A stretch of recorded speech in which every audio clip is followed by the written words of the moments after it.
Hey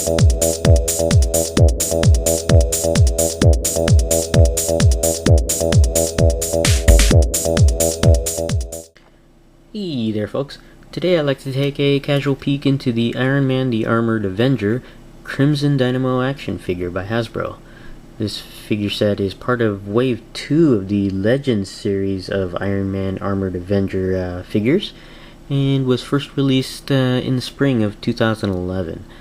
This set I found at a Toys R Us, and it was selling for $17.99. Taking a look at the packaging here, you can see this figure is in the new Iron Man style of packaging for 2011.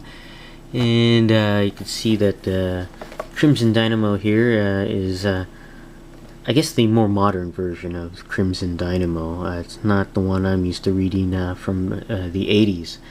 And this figure set comes with the ever-present snot launcher there. It just seems like Hasbro has a never-ending supply of these things. And you got the cotton swab or the snot missile, whatever you want to call it. And taking a look here at the back of the package, you can see a description here of this version of the Crimson Dynamo. No information as to who occupies the suit. I guess I have to look on the interwebs to find out which version or who actually inhabits this version of the Crimson Dynamo suit. And we also have here a listing here of other figures from the second wave of Iron Man the Armored Avenger. We have here Marvel's Initiative War Machine.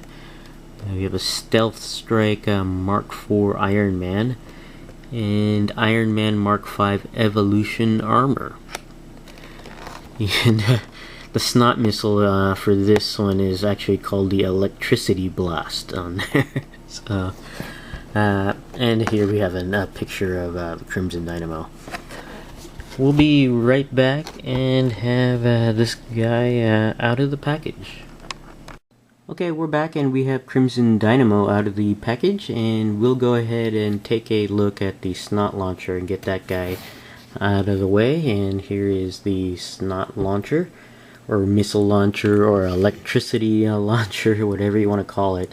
It's the same launcher that comes with most Iron Man figures from the 6-inch line. And going back to the very first Iron Man movie line. And here is the energy blast, electricity blast, fire blast, whatever you want to call it. The packaging calls it an electricity blast. It looks more like a flame effect to me, or a cotton swab, or a piece of snot. And like all of the launchers, you just place the missile into the launcher until it clicks into place. And you fire it by pressing the button on top, and like all of those launchers, they fire fairly well, fairly strong, and goes quite some distance. But that's the launcher there. Now on to the figure here, and it's an interesting figure, and I am not familiar with this version of Crimson Dynamo. I'm more familiar with the one from the 80s, and kind of wish that they used that design instead of this one. Maybe it's just my unfamiliarity with this figure, or this character. I don't even know who uses this suit, so I'm going to have to find out online on the interwebs. But taking a look at the figure, it's an alright design. It reminds me more of a decked out football player though, with these shoulder pads though. But I mean, that's just my opinion, but still, it's an interesting figure here. Let me get the legs here positioned. Let's see here. So one thing I found out about this figure here, the joints were ultra stiff. I thought they were stuck, but they were just very, very stiff.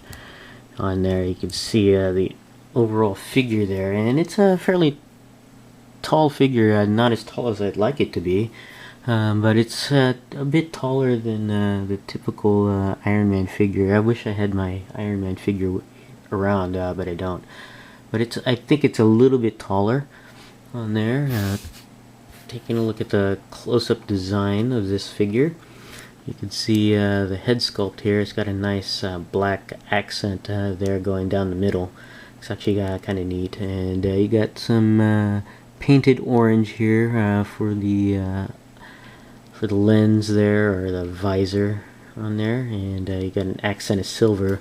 This is really just some minor misalignment on the paint on the silver that I'm gonna have to fix.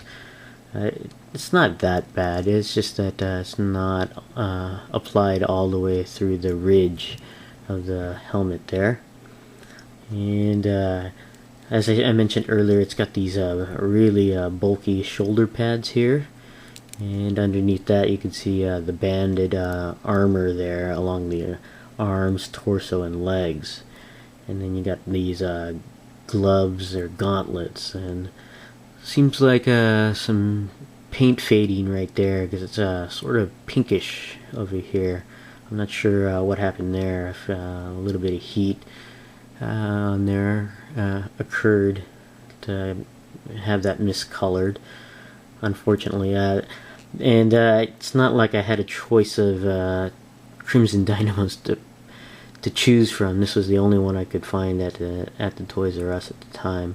But other than the paint blemishes here and on the helmet, it's actually fairly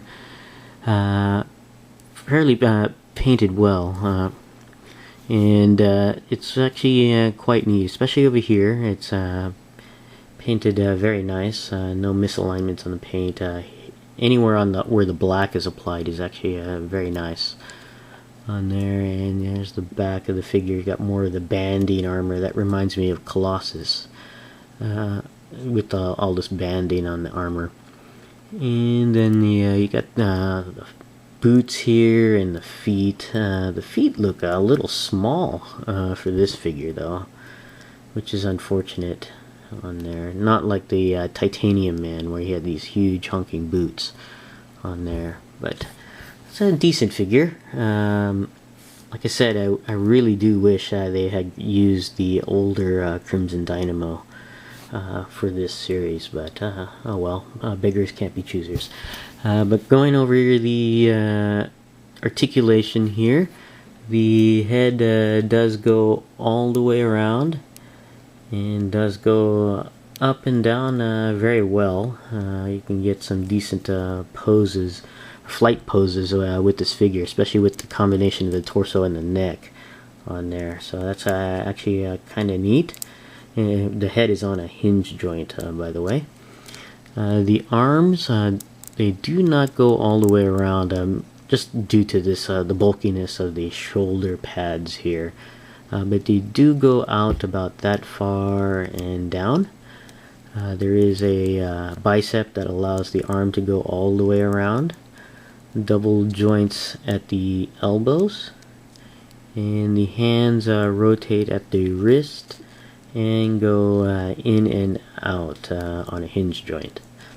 The torso has a large range of motion, and it allows you to the torso to go down, up, and very far back, which is kind of nice on there. And I like the paint detail on here going all the way up to the upper torso there. The waist goes all the way around. The legs are on a ball hinge swivel joint that are pegged into a diagonal direction there, and you really have to manipulate the ball joint to get the leg up, down, and back. And with the hinge joint, it can go out to the side as well as rotate along the upper thigh there. Double joints at the knees on there. And the feet are on a hinge joint, hinge swivel joint, so it allows the feet to go up and down and all the way around. Would have been nice to have an ankle pivot, but it does not.